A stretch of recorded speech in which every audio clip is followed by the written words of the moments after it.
Alright, we are on the air. This is Missing Kids TV number 67. This time around, we're talking about the Amy Bradley case. A young girl went on a cruise ship out in the ocean along foreign countries and mysteriously went vanishing and disappeared. We're going to delve into what may or may not have happened to Amy. There's a lot of different theories. Could people on board the ship have been involved? Could there possibly be people in the town where the ship embarked on? Or did she fall overboard? All these possibilities and more will be discussed right here on Missing Kids TV, so make sure you stay tuned. We're going to delve into possible police corruption, possible FBI corruption, and the possible how you can prevent from being a victim. All that and more right here on Missing Kids TV.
Alright, we are back. You are listening to Missing Kids TV. This is episode number 67. We're going to be talking about the Amy Bradley case this time around. For those that are unfamiliar with this case, I have the link up. You can find her on the AMW page at America's Most Wanted at amw.com. Now, her case is very similar to one that made the news fairly recently. Many people are aware of the Natalie Holloway case, in which Natalie went on a trip to Aruba and was later discovered to be missing. A person by the name of Jordan Vandersloot was later charged in connection to the murder of another individual that was 5 years later from the day that Natalie went missing. Now, Natalie's mother, Beth, is going to be on this show later. Not live, but from a pre-taped recording. We'll be playing that. She's going to be talking about the Amy Bradley case, and we're going to see about the similarities between the Amy Bradley case and the Natalie Holloway case, along with other cases. Now, I've talked on this program in the past about possible police corruption or possible human trafficking rings that are working maybe hand in hand with some corrupt police officials. Now, we're going to delve into that topic here on this program a little bit later on and let you, the audience, come to your own conclusions based on the facts of the evidence that I present to you in this case. After the clips of this case are done and we've aired them, I'm going to give you a small follow-up as to a con man that unfortunately tried to prey upon the Bradley family. There's a lot of evil people out there, and there's more than just the abductor or abductors in this case, and I'm going to shed a light on all of that for you, so that way you too do not become a victim in the way that this family has.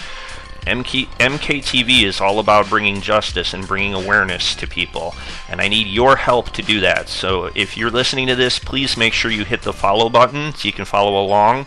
Make sure you share this on your page with your friends. We've been having a little trouble with Facebook lately, and we haven't been able to promote these episodes the way we would like, so we need your help with that. Now, with any further ado, we're going to let Beth Holloway tell us about the Amy Bradley case. An all-American girl vanishes from a Caribbean cruise liner. Somebody saw her, somebody wanted her, and somebody took her.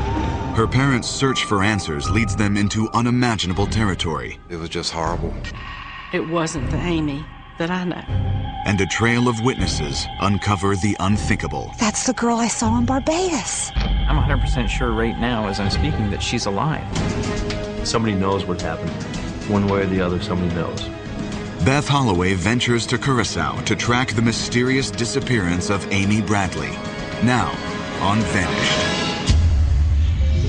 2005, I got the call telling me that my daughter, Natalie, had vanished. Every parent's worst nightmare became my reality.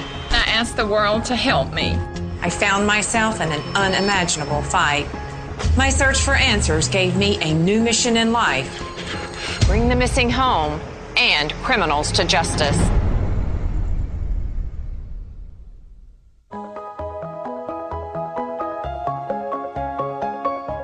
When a loved one goes missing in a foreign country, the feeling of pain and helplessness is unbearable. It's something I know about firsthand, as does this next family, whose own Caribbean vacation left them wondering if their daughter was the victim of an unspeakable crime.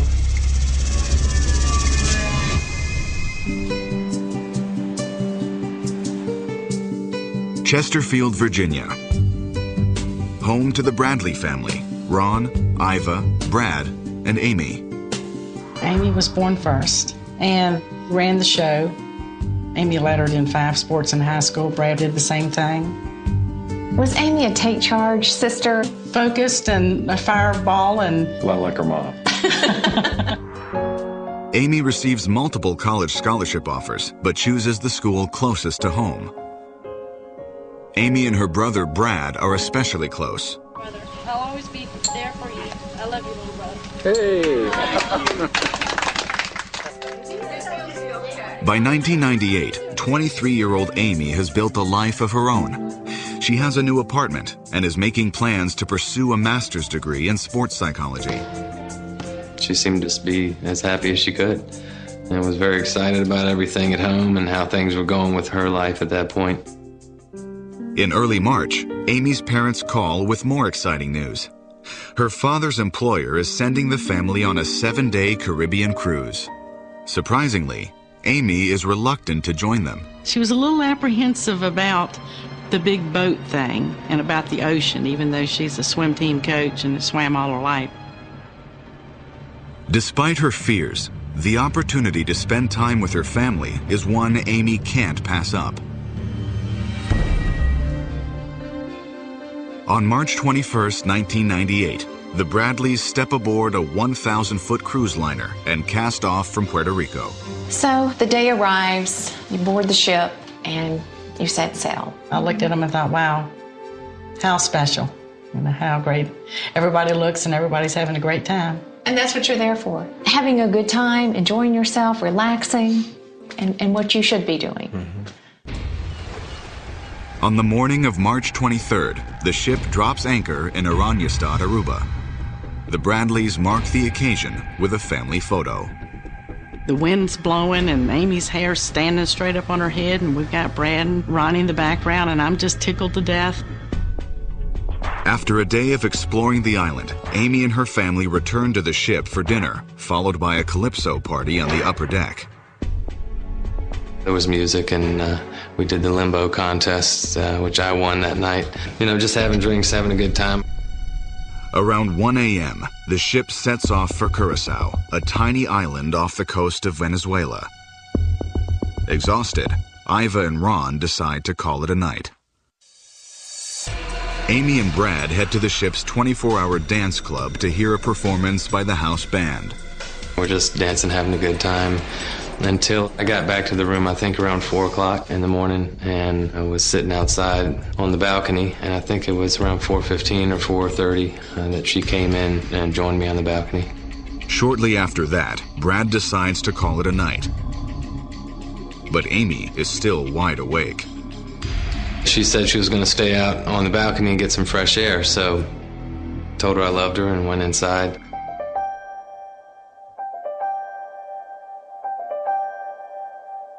5:30 a.m.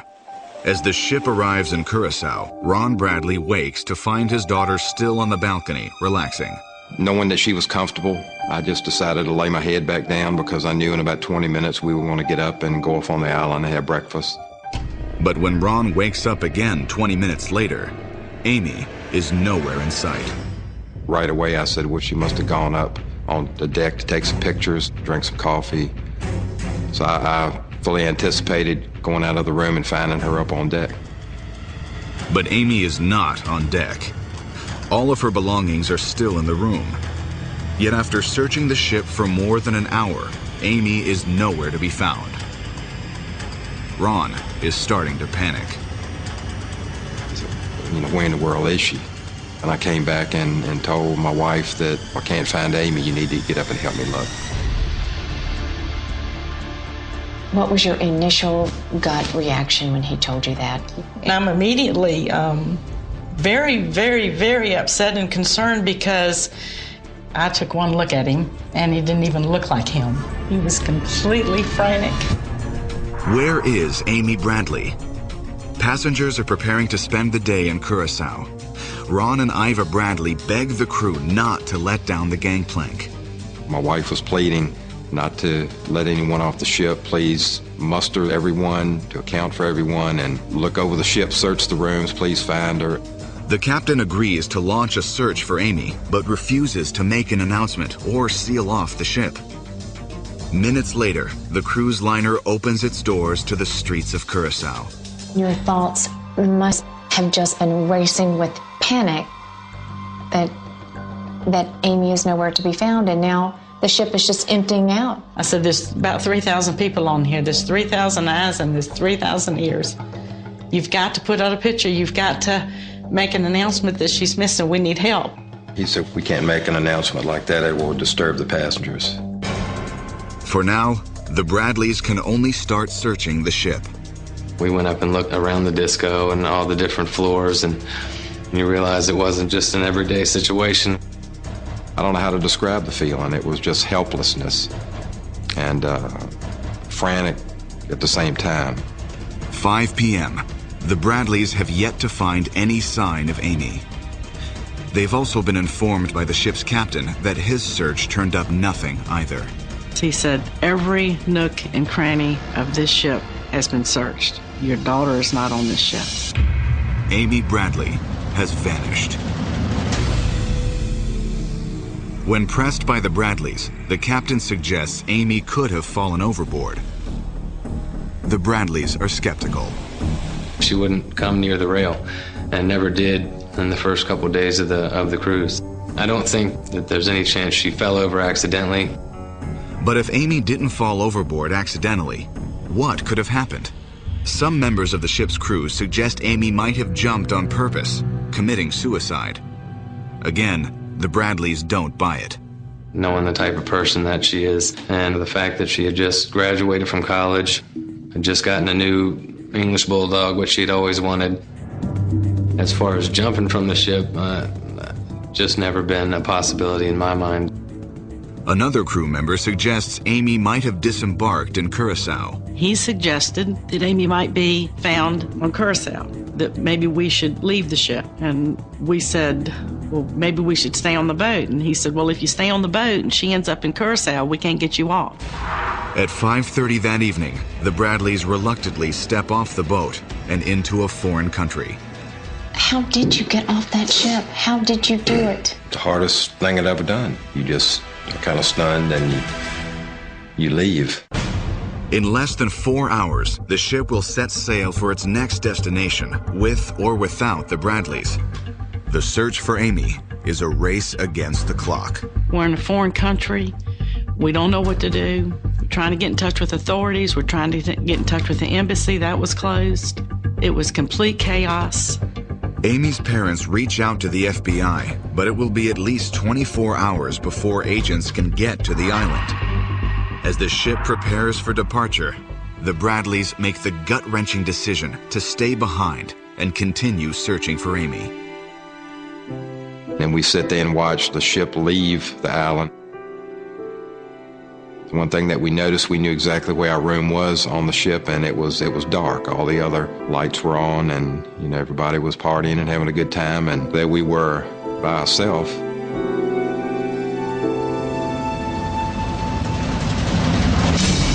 Coming up, a shocking revelation yields a crucial lead and a prime suspect. Amy turned slowly and walked into the disco, and he walked in behind her. Now, you can get the same AMW gear that cops all ask us for. AMW ball caps, AMW shirts, AMW mugs, and much more. Just go to our website, amw.com. Click on AMW gear. Soon, you'll be making a difference with style.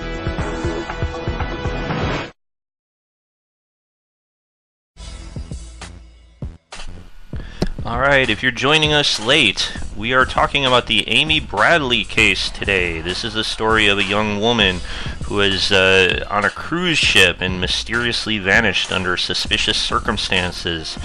We're going to delve a little bit more into what happened to Amy in just a moment here, with being hosted by Beth Holloway, the mother of the famous Natalie Holloway case.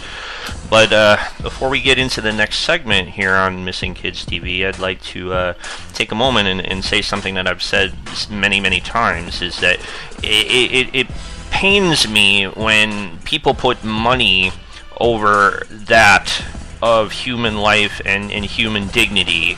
Okay, you just heard in the last clip that the captain of the ship did not want to make an announcement over the fact that Amy was missing due to the fact that he didn't want to disturb the passengers. Now, nowadays, when you go into places like Walmart or some other department stores, you may notice that some of them have stickers and plaques up on the wall referring to Code Adam.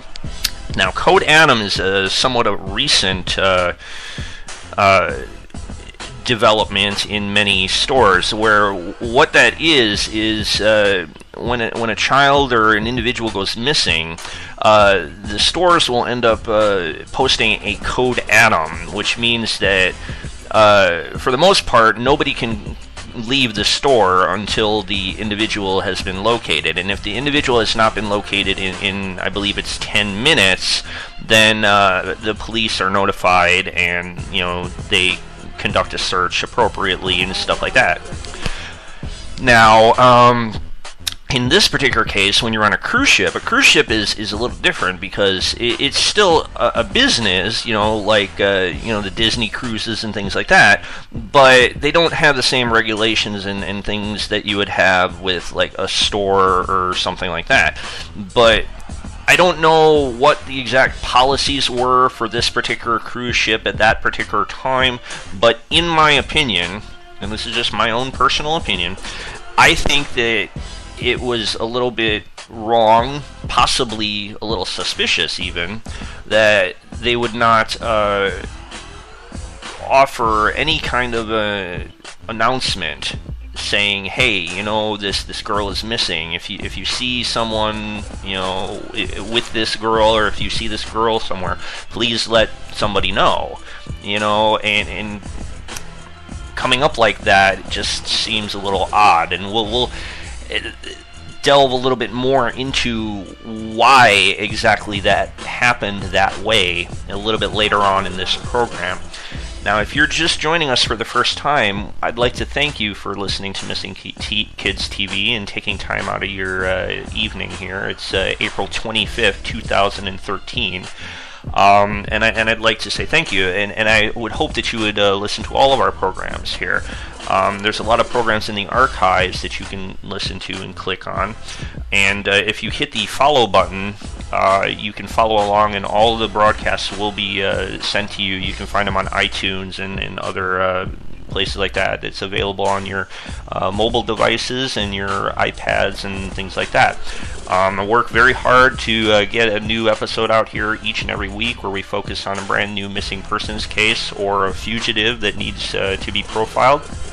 So I'm glad to have you all aboard, and in just a moment, we're going to get back into the Amy Bradley case. So what exactly happened to Amy Bradley that day? We're going to delve a little bit further into that case here in just a moment. Please stay tuned.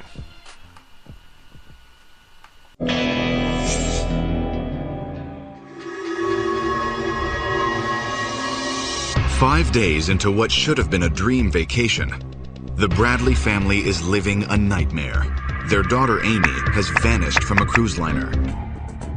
After frantically combing the ship, the Bradleys disembark and search for Amy on the streets of Curacao. We got off of the boat. I can't really tell you what was going on in those next few hours. We were distraught beyond even being able to explain it. That's when Amy's mother, Iva, receives alarming news from the FBI. It turns out their decision to stay behind in Curacao might have been the wrong one. They've been in contact with the boat, and actually there was not a thorough search on the boat. They searched the common areas, they searched the restrooms, but they did not search every nook and cranny. Could Amy still be aboard the ship? Accompanied by a team of FBI agents, the Bradleys race to St. Thomas, the ship's next stop, and confront the captain. I looked at the captain eyeball to eyeball, and I told him, I said, "You lied to us. You did not search this ship in its entirety." I said, "It would behoove you to let the FBI on here so we can find out who has Amy." On March 26th, the FBI conducts an extensive search of the ship. They did what they call a bomb search. And they had crew members walking around with Amy's picture folded up in their hand. You know, they were looking here and they were looking there. Meanwhile, Amy's family continues their own search. So now you have rejoined the ship.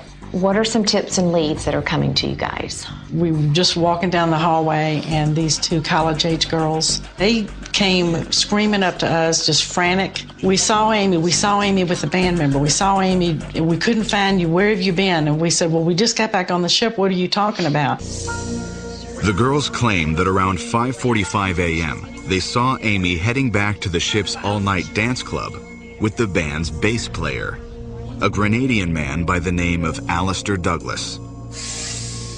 They said they saw them come up the elevator, and then when the elevator door opened to the disco, she turned and they stepped into the disco. So the very last person that Amy was known to be seen alive with is Alistair Douglas.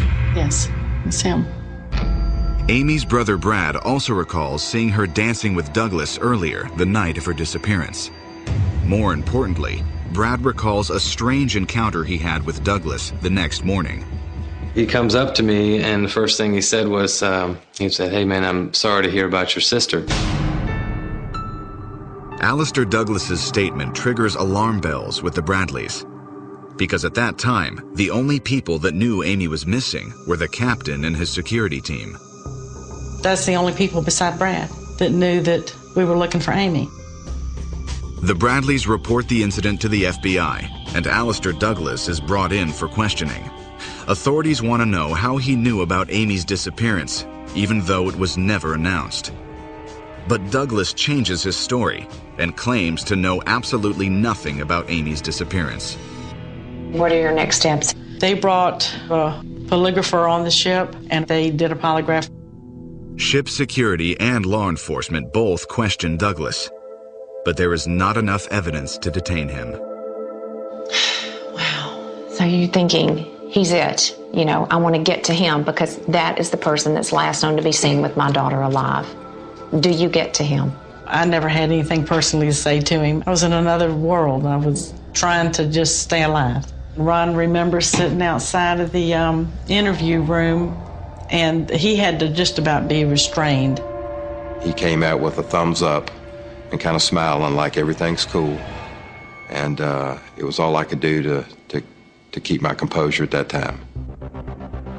According to the Bradleys, the mystery surrounding Amy's disappearance deepens further when investigators discover that the ship's photo service, which snaps and sells pictures of all its passengers, has somehow lost every photo of Amy. So all of your daughter's pictures are missing. Her pictures were missing about 9 to 10 hours before she disappeared. Out of everyone on that ship, her pictures were the only ones missing. The Bradleys attempt to find out who removed the photos, to no avail. Between the missing photos and the suspicious behavior of Douglas, there is growing concern that Amy's disappearance might be related to some sort of kidnapping conspiracy. My intuition as a mother, somebody's got her. Somebody saw her, somebody wanted her, and somebody took her. Despite searching the ship and interviewing several crew members, the FBI doesn't have the necessary evidence to charge anyone with kidnapping.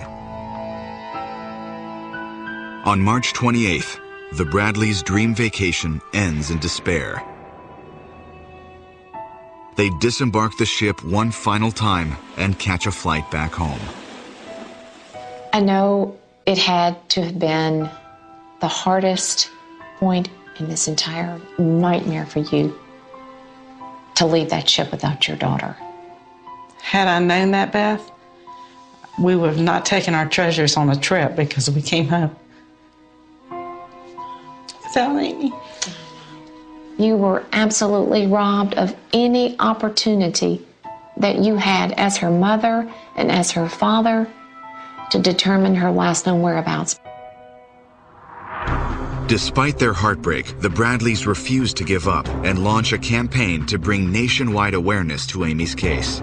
It's a dream vacation that turned into a nightmare for Iva and Ron Bradley. We hit the ground running pretty quickly after we got back. It would have been much easier to come home and just crawl in the bed, but that's not how we are. I said, let me tell you what, Amy is counting on us. The Bradleys also announce a $200,000 reward to anyone with information leading to Amy's safe return. But despite the media attention and the hefty reward, 4 weeks pass without any new developments. On April 21st, Brad and Ron decide to return to Curacao to search for Amy once again. We went down to hand out flyers all over the island, and we rented a vehicle and just went all over the place. Within 24 hours, Ron and Brad receive a critical tip. A taxi driver recognizes Amy from the flyer and tells them he saw her the morning she vanished. He walked up to us and pulled us aside and told us that he wanted us to know that Amy was on that island. According to the driver, Amy approached his cab just minutes after the cruise ship docked on the island. He was waiting at the ship where people got off, and he said she came up kind of frantic, acting, and asked where the telephone was. He said, I'll never forget her green eyes. She has green eyes. It seems the Bradleys finally have the break they are looking for. With the help of local police, Ron and Brad scour the tiny island for any trace of Amy. It was a crazy search. They were looking in huts and going in the water and crawling up on the back of boats. We were just looking for her, looking for any clues, anything. Then, 4 days into their search, Brad hears an eerily familiar voice. I heard Amy call my name. Pretty distinctive growing up my whole life with the way that she would say my name and call me. The voice seems to be coming from a passing van. So we kind of whipped a U-turn and followed the car that we thought it came from back in all these neighborhoods and little side roads and things. Eventually, Ron and Brad catch up to the van. And we got up to him and just some guy, by himself in the van. So either, we obviously followed the wrong car or heard what I wanted to hear. I don't know, but that was a little bit intense. After nearly a week on the island, Ron and Brad return home empty-handed. We just made the decision to come home because we had done everything that we could think of. Coming up, before Ron and Brad even get home, authorities in Curacao uncover a gruesome piece of evidence. One that could bring the search for Amy to a horrific conclusion. They had found a body.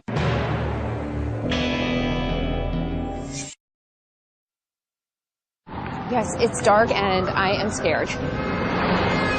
It can happen in an instant. You get separated from your child. Your dad doesn't feel right, but he's not sure he should call 911. You just feel uneasy walking to your car. With 5-star urgent response, one touch and you'll be immediately connected to 5-star agents or 911. Calling 5-star. This is 5-star. How can I help you? I can't find my mom. Using enhanced location tracking with GPS, these agents can determine your location and get you the help you need. An ambulance is on its way. Okay, thank you. Can you stay with me till I get to my car? I'll stay with you all the way. Hello, Mrs. Williams. I've located Sean. He says he's by the steps.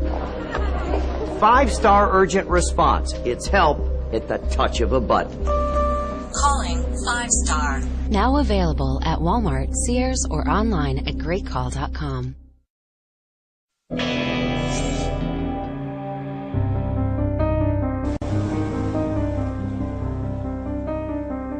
It's been 4 weeks since Amy Bradley vanished from the deck of a Caribbean cruise ship. But after a frustrating week searching the island of Curacao, her father and brother return home, empty-handed, once again. You're leaving and you're going home, and there's nothing else you can do there. I mean, you've done everything you can do. It was just horrible. Despite the unthinkable horror of their situation, Ron and Iva refuse to give up. There's not many people that knows how this feels. You're gonna have me crying, Iva. Even through the tears and the being anxious and being upset, we have got to stay focused and positive. But the Bradleys' darkest hour is yet to come. On their way back home, Ron and Brad lay over in Miami. While there, they receive some chilling news from Iva. The harbor chief on Curacao had called our house and told her that they had found a body and said it was a female, had brown hair, and he thinks that it was probably Amy's. It just had to have been just absolutely crushing to you. I remember coming back into Chesterfield Airport. We were getting ready to land, and the wind was blowing about 40 miles an hour that day. And normally I'm not real crazy about flying, but that day, if it had gone down, it wouldn't have bothered me. It will take investigators in Curacao 24 hours to ID the remains. The wait is excruciating. I felt like we were about this big, and we didn't know what to do, where to go, how to handle things. Finally, the phone rings. Though it's unclear whose remains authorities have found, they can tell it's not Amy. What they found on the beach was not a female with brown hair. Actually, it was a male, and it was just a pelvic girdle and a piece of a spine that was determined to be for a man. The Bradleys are relieved, but they are no closer to finding their daughter. Once again, they turn to the media for help. It's just a constant thing from the time we got up in the morning until the time we went to bed at night, and it never stopped. It's like a hole blown through you with a bunch of jagged edges. There is no closure until we find Amy. May 1999. After watching a TV segment on Amy's case, a Canadian businessman by the name of David Carmichael calls the Bradleys with an astonishing lead. He also tells them he has no interest in their reward fund. I'll never forget that day. I'll never forget it. He said, I have seen your daughter. I've absolutely seen your daughter. According to Carmichael, the encounter took place while he was scuba diving in Curacao, some 5 months after Amy vanished. We were over in a small area where we wash off the equipment in fresh water, and I looked down the beach and I saw a girl walking down the beach with being flanked by 2 people. At first, Carmichael paid no attention to the 3 strangers. But then, the woman did something bizarre. The minute she heard I spoke English, she picked up her pace and was putting distance between her and the 2 people that were flanking her. Within what was probably seconds, she was within 3 or 4 feet of me. According to Carmichael, just as the young woman was about to speak, the 2 men caught up to her and pulled her into a nearby cafe. David decides to follow them. Something went off in my brain to tell me, gather more information about this person. David notices a scar on the woman's right shin. and she also seems to be pointing out several tattoos. She has a Tasmanian devil on her left shoulder blade. David's description is chilling. The credibility is unquestionable. This time, this could be it. This could really be Amy. He described her to a T, to include her tattoo. I was 2 feet away from her. 2 feet. That's how close I was. I don't even have to think about it. It's 100%. It's not 99, it's 100. It's 100%. It was her. It was. If the woman on the beach was Amy, then who were the mysterious men with her? It made us wonder what type of situation Amy was in and who had or who was controlling her. The Bradleys contact local authorities, who search the area where the encounter allegedly took place. They find no sign of Amy. But Carmichael's tip does convince the Bradleys that Amy has been kidnapped. It was just a confirmation of somebody's got her, because she was definitely under control. She was not walking on the beach under her own free will.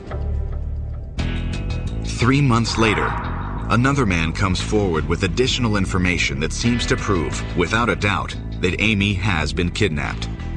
The man's name is Frank Jones. Jones is a private investigator who claims that Amy is being held captive, and that her captors specialize in one of the Caribbean's darkest secrets, human trafficking. People take a look at human trafficking and they go, that's crazy. Go on the internet and type in human trafficking in the United States alone. It will blow your mind. The U.S. State Department estimates that more than 12 million people worldwide are the victims of human and sexual trafficking. And Frank Jones believes that Amy has been forced into sexual slavery. He also believes that if anyone can bring Amy home safely, he can. This is a guy that presented himself as a special forces guy that's rescued people like this. But according to Jones, operations like these take time and tens of thousands of dollars. The Bradleys are more than willing to pay. He seemed to back up what he was saying. He was following Amy. He knew where she was. I say to myself, hey, if that's where she is, let's get this done. Maybe today's the day. When your daughter's missing, you're willing to do anything and spend any amount of money if you think it's going to help find her. So that's what we did. Over the next year, Jones and his team of reconnaissance experts conduct operations in Curacao, staking out suspected brothels and drug dens, ultimately concluding Amy is still alive and is being held on the island. As evidence, they send the Bradleys surveillance photos. Some of the shots were Amy's tattoo on her ankle. Another shot was her facing away and a tattoo on her shoulder. She stood like Amy. She was built like Amy. And so we thought it was Amy. On September 22, 1999, Frank Jones informs the Bradleys that he's gathered enough intel to successfully extract Amy. But to do so, he'll need an additional $100,000. Ron Bradley borrows the money from his boss. We were able to get the money together by our former employer, who said, hey, if that's where she is, let's get this done. It seems the Bradleys are prepared to bring Amy home at last. Coming up, Beth Holloway ventures to Curacao to come to grips with a staggering turn of events that tests the Bradley family like never before. There were some pretty evil things that happened.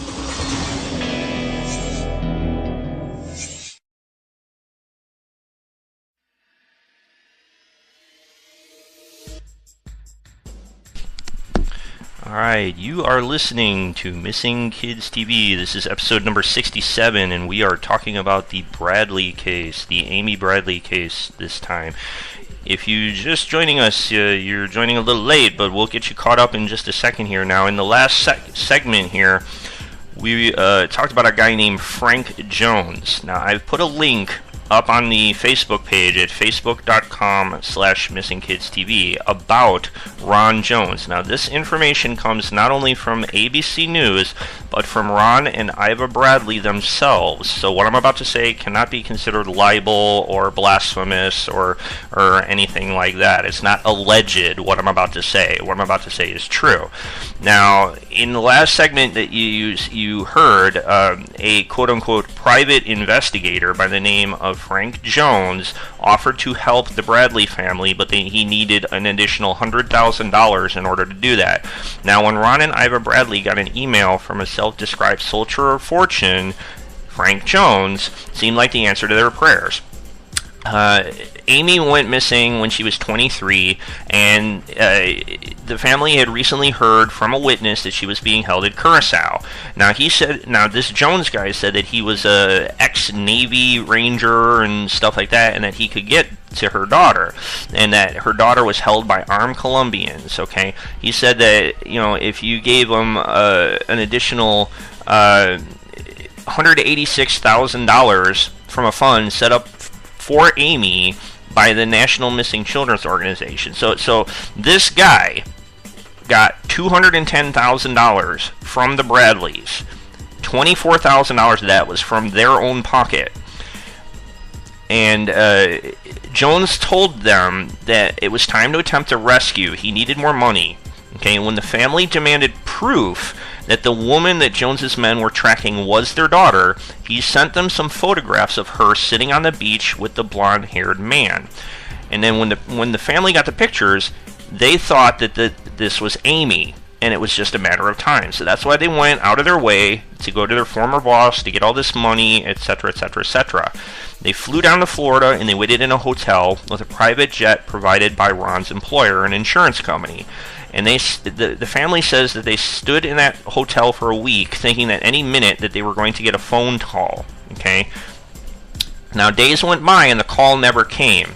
So another member of Jones' team told ABC that the photographs supposedly showing Amy on the beach with a blonde-haired abductor were in fact taken by Jones himself on a beach in Pensacola, Florida, and that this person, Jono Sink, said that he posed as the captor wearing a blonde wig while the woman in the picture was an acquaintance of Jones. So this was all a big scam to try and basically take them for the reward money and basically kick them while they were down.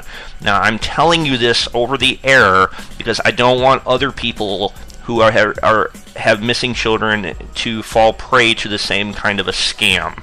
Okay? So, that's the reason that I'm bringing this up here. The Bradleys themselves are pointing this out there.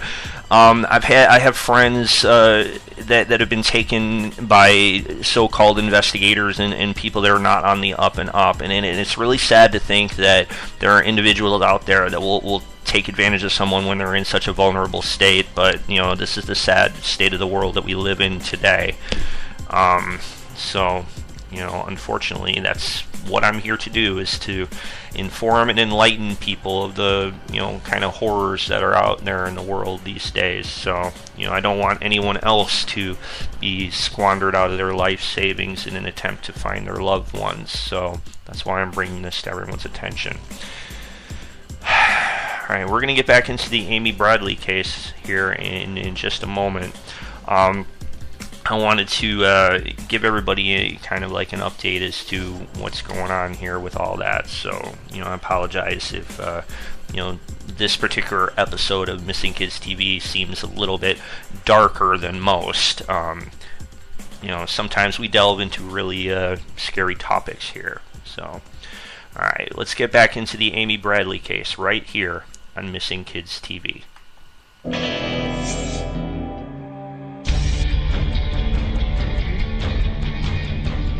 2 years after Amy Bradley vanished from a cruise liner, her family seems to be closing in on the truth. Former Special Forces officer Frank Jones and his reconnaissance team are convinced Amy is being held against her will on the Caribbean island of Curacao.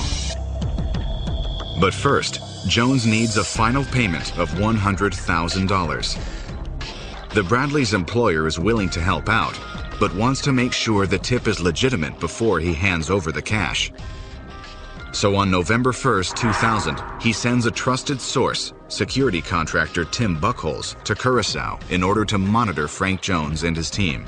He's very kind, he's very gentle, but he's scary. He's the kind of guy that can go on an island or go anywhere in the world, and he just straight up says, I need to meet the criminal element here. After just a few hours on the island, Buckholes contacts the Bradleys with some heartbreaking news. He called us saying that Frank Jones is down here drinking rum and having a good time, and with absolutely nothing going on concerning Amy. Tim has also discovered that Frank Jones is not the former Special Forces operative he claims to be. Jones is a con artist, and that the alleged photos of Amy are phony as well. He had gotten copies of that tattoo from us that he took to a tattoo parlor, and they did a stencil and put it on this girl. And they posed her on the beach as Amy in order to get some additional funding. How much money had Iva given to Frank? Frank had actually taken over $200,000 from that family. And it wasn't the family's money, it was donations, and everybody that was given donations to help find Amy. In February 2002, Frank Jones is arrested in Virginia and charged with mail fraud. He is sentenced to 5 years in prison and ordered to repay every penny he conned from the Bradleys. But what the Bradleys can't recoup is the time they've wasted on this bogus investigation. Frank Jones stole 2 years of our ability to be able to do the legitimate things that we needed to do to find Amy. I think about it at this point and I get so angry over the amount of time that we lost. But while the Bradleys are trying to jumpstart the search for Amy, another lead comes in. This time from a sailor stationed on Curacao. A Navy officer went into a brothel and a girl approached him. And she leaned in and said, my name is Amy Bradley and I need help.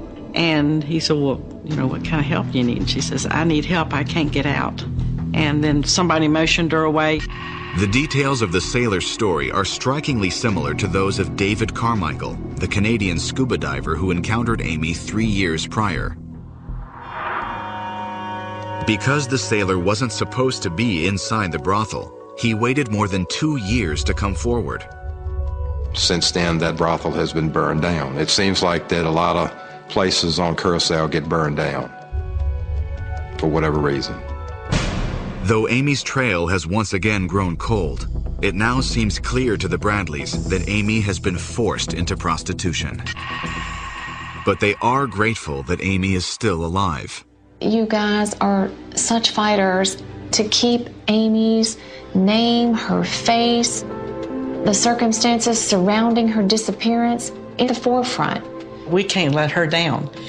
And any parent will do whatever, as you well know, whatever you have to do to find your child. 4 more years pass without a single new lead in the case. But finally, in September 2005, the Bradleys receive a shocking tip. An anonymous source sends them photos he found online. The woman in the pictures bears a striking resemblance to Amy. Could these possibly be Amy? Heavy makeup, kind of wild hair. My sister, the artist, first thing she does is she takes the picture. She said, squint your eyes at that picture and see what you see. And Beth, when I squinted, it was like, it just shocked me. It was just Amy. Even more telling is the fact that the pictures were pulled from an adult website based in the Caribbean, and the young woman is being advertised as a female escort. After droves of false leads and dashed hopes, the Bradleys want to be 100% sure it's really Amy. We got in touch with a forensic detective in one of the police departments, and he took those pictures and he took Amy's pictures and he did overlays. The forensic detective determines that facial structure, hairline, and multiple ear piercings make the girl in the photo a perfect match for Amy. He gave us the complete breakdown on it, and he said, I will tell you that I will bet my career that this is Amy. Investigators begin tracing the IP address of the website hosting the pictures. Coming up, just as they're honing in on the source of the photos, another woman's terrifying encounter strikes a new level of fear in the Bradleys and drastically alters the course of the investigation. It had to have been just sheer panic. It scared me to death. I thought, are they coming in to rob me or rape me? Or I didn't know what to do.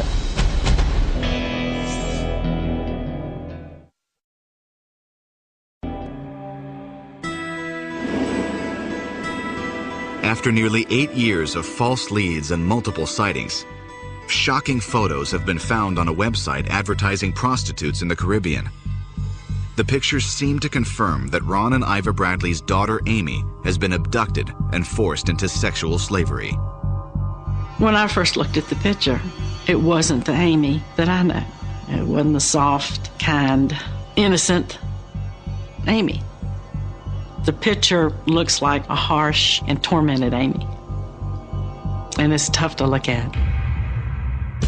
Investigators are having trouble pinpointing the exact location of the website's IP address.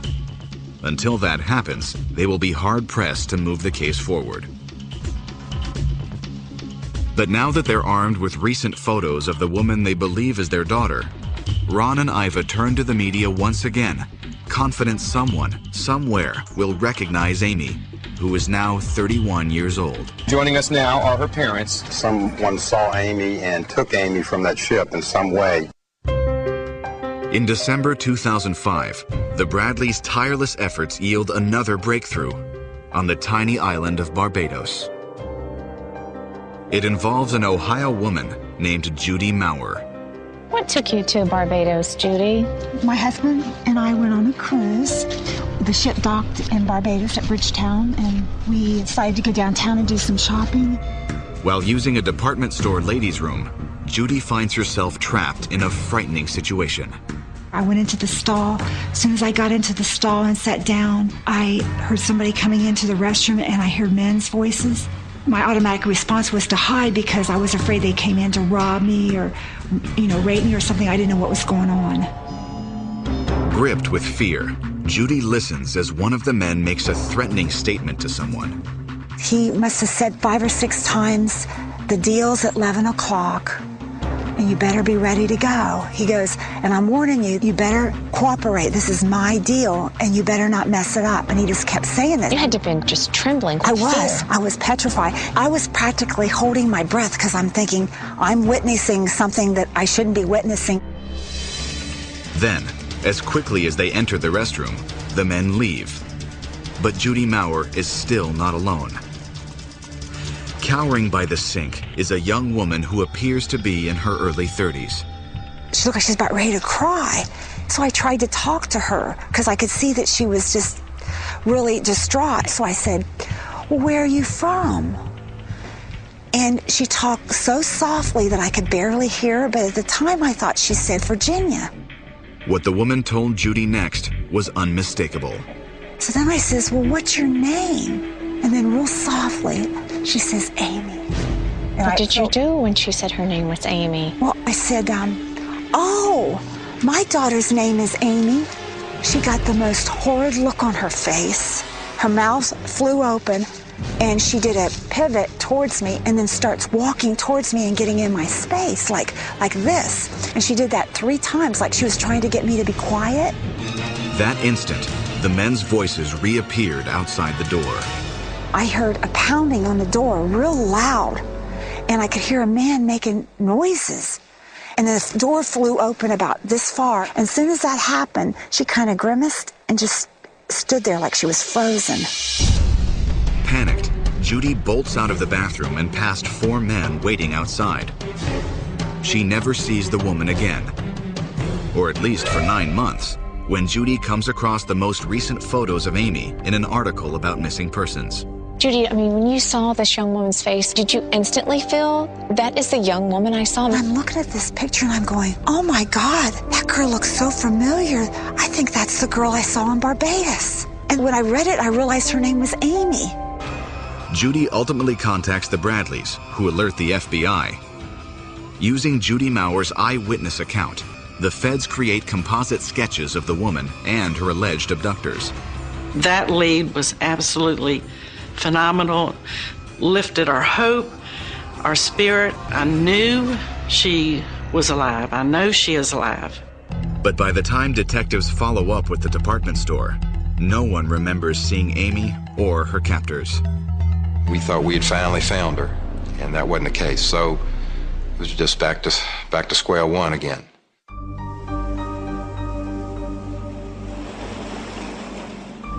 "13 years have now passed, and there are still more questions than answers surrounding Amy Bradley's disappearance. Although Amy could be anywhere by now, private investigator Tim Buckholz believes that there are still answers to be found in Curacao. Got a question for you. I'm looking for somebody. Remember this girl? Remember her? Somebody knows what happened. One way or the other, somebody knows. Tim believes that somebody could still be Alistair Douglas, the bass player aboard the cruise ship and the last person seen with Amy before she vanished. Douglas is believed to still be working and living in the Caribbean, and though there is no concrete evidence linking him to any crime, Tim Buckholz would like to ask him one simple question. What happened to Amy that morning while the ship was docking into Curacao? That's the only question I want answered. Until then, Tim and the Bradley family will continue searching the Caribbean for clues, hoping that one day Amy will come home. I miss her when I'm washing dishes, when I'm taking a shower, when I'm working. She's my heart. She's absolutely my heart. She knows that we love her and that we will fight until the day we die to find her. I know we still have hope, even though it may not be realistic. I love you, little brother. Hey! We just can't give up looking. We just got to do what we have to do. As long as it takes.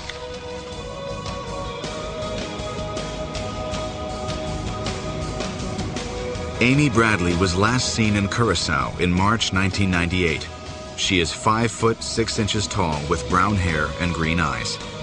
Amy also has 4 distinctive tattoos: a Tasmanian devil on her shoulder blade, a sun on her lower back, a Chinese symbol on her right ankle, and a gecko around her navel. Today, she would be 37 years old. If you have information about the disappearance of Amy Bradley, please go to mylifetime.com/vanished and click on the tips button. Well, show me around your grounds, and I know that there have been a lot of things that you've been doing and keeping busy with in honor and tributes to Amy. Over here, we've got this entire area from down the side, and we have a plaque for Amy's Garden. And the yard, it says Amy's Garden. Oh. It just uplifts us when it's all in bloom because it just feels so much like Amy.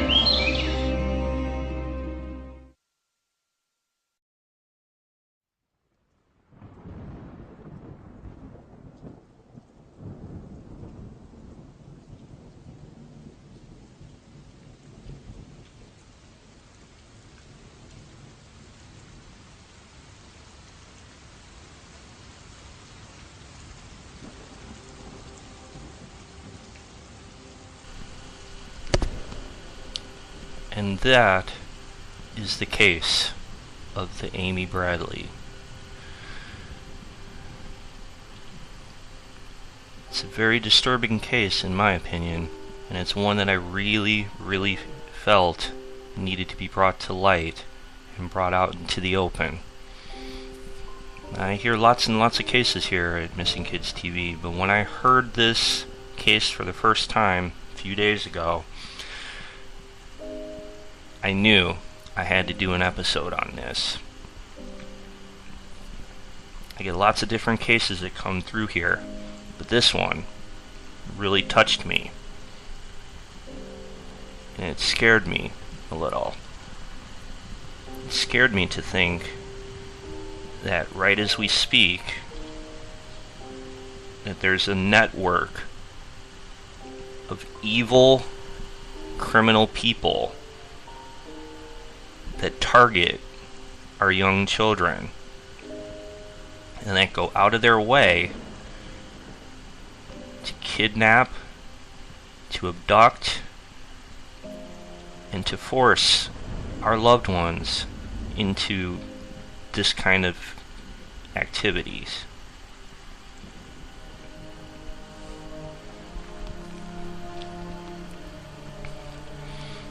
It's a very scary concept for me.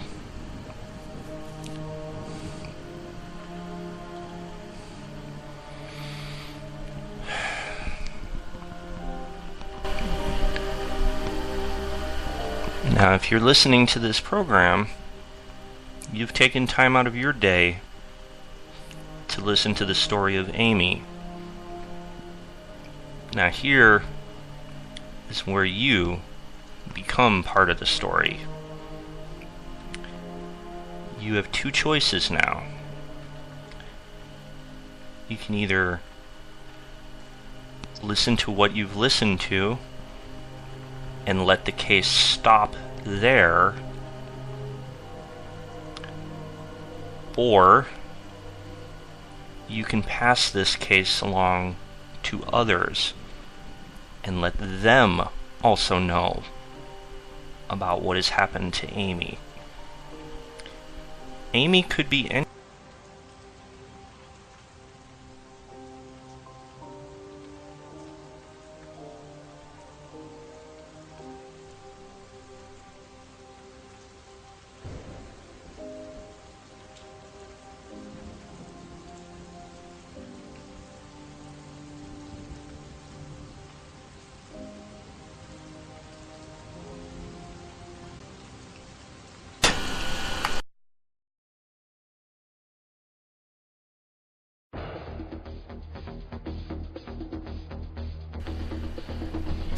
Alright, we are on the air. This is Missing Kids TV number 67.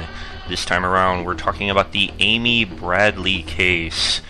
A young girl went on a cruise ship out in the ocean along foreign countries and mysteriously went vanishing and disappeared. We're going to delve into what may or may not have happened to Amy. There's a lot of different theories. Could people on board the ship have been involved? Could there possibly be people in the town where the ship embarked on? Or did she fall overboard? All these possibilities and more will be discussed right here on Missing Kids TV, so make sure you stay tuned. We're going to delve into possible police corruption, possible FBI corruption, and the possible how you can prevent from being a victim. All that and more right here on Missing Kids TV.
Alright, we are back. You are listening to Missing Kids TV. This is episode number 67. We're going to be talking about the Amy Bradley case this time around.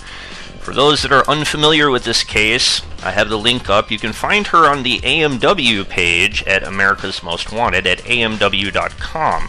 Now, her case is very similar to one that made the news fairly recently. Many people are aware of the Natalie Holloway case, in which Natalie went on a trip to Aruba and was later discovered to be missing. A person by the name of Jordan Vandersloot was later charged in connection to the murder of another individual that was 5 years later from the day that Natalie went missing. Now, Natalie's mother, Beth, is going to be on this show later. Not live, but from a pre-taped recording. We'll be playing that. She's going to be talking about the Amy Bradley case, and we're going to see about the similarities between... Somebody saw her, somebody wanted her, and somebody took her.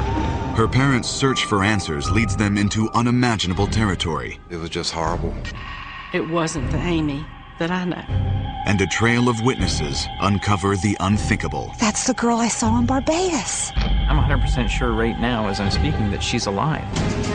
Somebody knows what happened. One way or the other, somebody knows. Beth Holloway ventures to Curacao to track the mysterious disappearance of Amy Bradley. Now, on Vanished. 2005, I got the call telling me that my daughter Natalie had vanished. Every parent's worst nightmare became my reality. I asked the world to help me. I found myself in an unimaginable fight.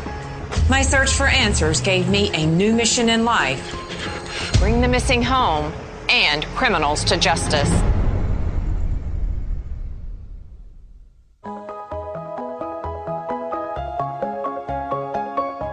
When a loved one goes missing in a foreign country, the feeling of pain and helplessness is unbearable. It's something I know about firsthand, as does this next family, whose own Caribbean vacation left them wondering if their daughter was the victim of an unspeakable crime.